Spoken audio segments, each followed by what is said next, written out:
It was a rainy evening in the heart of the city. The hospital corridors were bustling with activity, yet an unsettling tension filled the air. Amelia, a young black woman in her mid-20s, was rushed into the maternity ward, clutching her swollen belly as waves of pain rippled through her body. Her husband, Marcus, was by her side, visibly anxious yet whispering words of encouragement. The nurse, noting her condition, quickly led them into a room. Amelia's contractions were strong, and it was clear the baby wasn't going to wait much longer. Dr. Philip Carter, one of the most experienced obstetricians in the hospital, was paged immediately. Minutes later, Dr. Carter strode into the room. He glanced at Amelia, his expression unreadable, then at her medical chart. His silence lingered uncomfortably. Marcus, noticing this, asked politely, "Is everything all right, doctor?" Dr. Carter cleared his throat. "I'm sorry, but I won't be able to handle this case. I'll ask another doctor to assist you." Both Marcus and Amelia stared at him, stunned. Marcus's voice wavered with confusion and anger. "What do you mean you won't assist? My wife is in labor. She needs help now." Dr. Carter, avoiding eye contact, simply muttered, "I have my reasons. Someone else will be with you shortly," and left the room without another word. Amelia, despite her pain, couldn't believe what she had just witnessed. Marcus stormed out, demanding answers. He caught up with Dr. Carter in the hallway. "What's wrong with you? My wife is about to give birth. Why would you refuse to help?" Dr. Carter turned to face him, his face a mix of discomfort and defiance. "I have my principles. I'm not obligated to explain them to you." Marcus felt his fists clench but restrained himself, knowing his priority was Amelia. He rushed back to her side, but the damage had been done. The room was now filled with unease. A different doctor.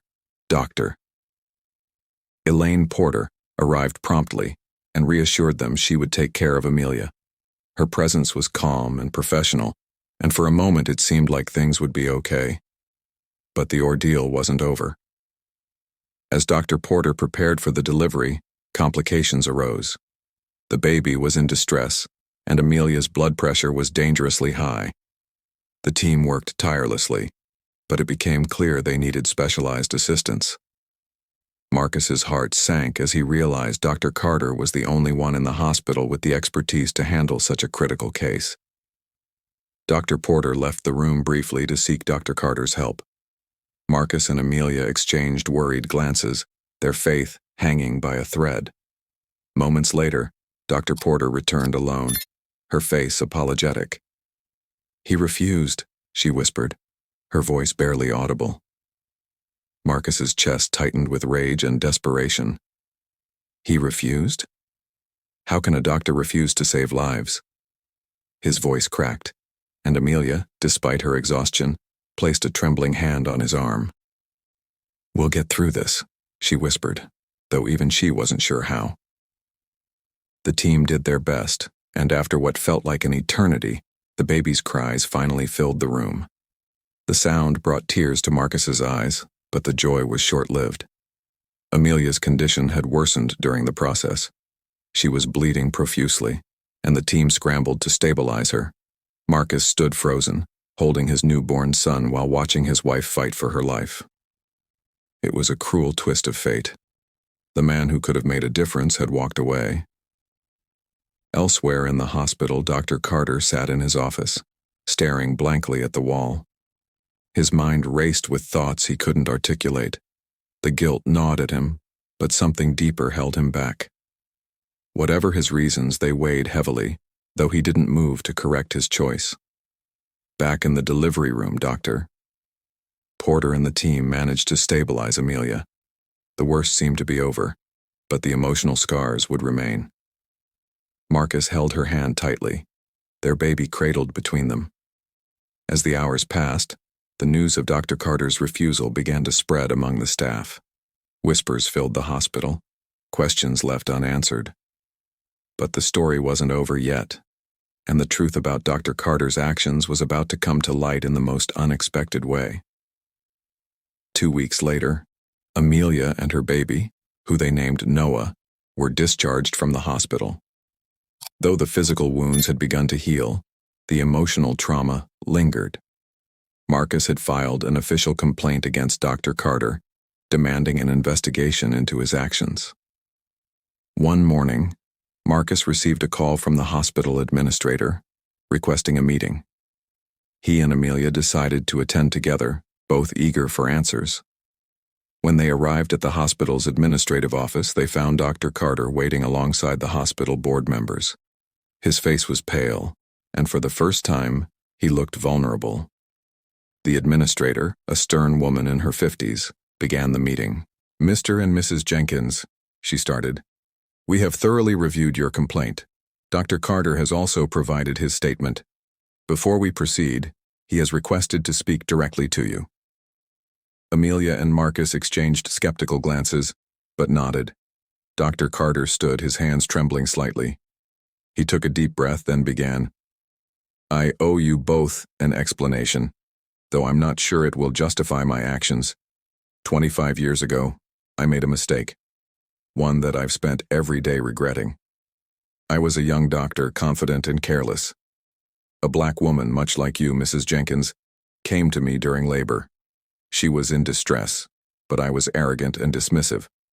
I underestimated her condition, and by the time I acted, it was too late. Both she and her baby died under my care." His voice cracked, and he paused to collect himself. "Since that day, I've been haunted by their faces. Every time I see a case like hers, I freeze. I can't bring myself to take responsibility because I'm terrified of failing again. It's cowardly, I know, but the fear paralyzes me." Amelia's heart softened for a moment, but Marcus's anger flared. "You let your fear dictate your actions, and my wife and child almost paid the price. How is that excusable?" Dr. Carter nodded solemnly. "It isn't. I have no excuse for abandoning you. I can only offer my deepest apologies and say that I'm seeking help to address these issues. If there's any way I can make amends, I will." Amelia, holding Noah in her arms, finally spoke.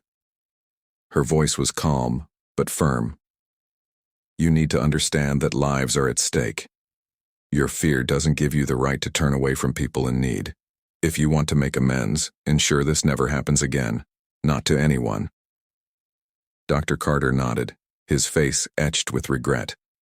The hospital board assured Amelia and Marcus that Dr. Carter would undergo counseling and retraining before being allowed to practice again. They also implemented stricter protocols to prevent such situations in the future. A few months passed, and life began to return to normal for the Jenkins family.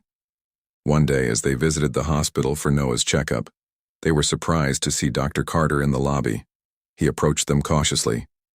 "I'm glad to see you both," he said, his voice steady but humble. "I've been working on myself. It's a long road, but I wanted you to know that your words stayed with me. I'm trying to be the doctor I should have been all along." Amelia smiled softly, though the pain wasn't entirely gone. "Good. Just remember, fear is a part of life, but it shouldn't define you." Dr. Carter nodded, gratitude evident in his eyes. "Thank you for giving me a chance to do better." As they left the hospital, Marcus looked at Amelia, his expression thoughtful. "Do you think he'll change?" Amelia held his hand, her gaze on Noah, who was gurgling happily in his stroller. "I don't know. But I do know that everyone deserves the chance to grow, no matter how much they've failed. Fear and past failures can paralyze us, but they are not an excuse to abandon our responsibilities. True courage lies in confronting our fears and striving to make amends, ensuring we don't repeat the mistakes of the past. Everyone deserves a chance to grow, but growth begins with accountability and action.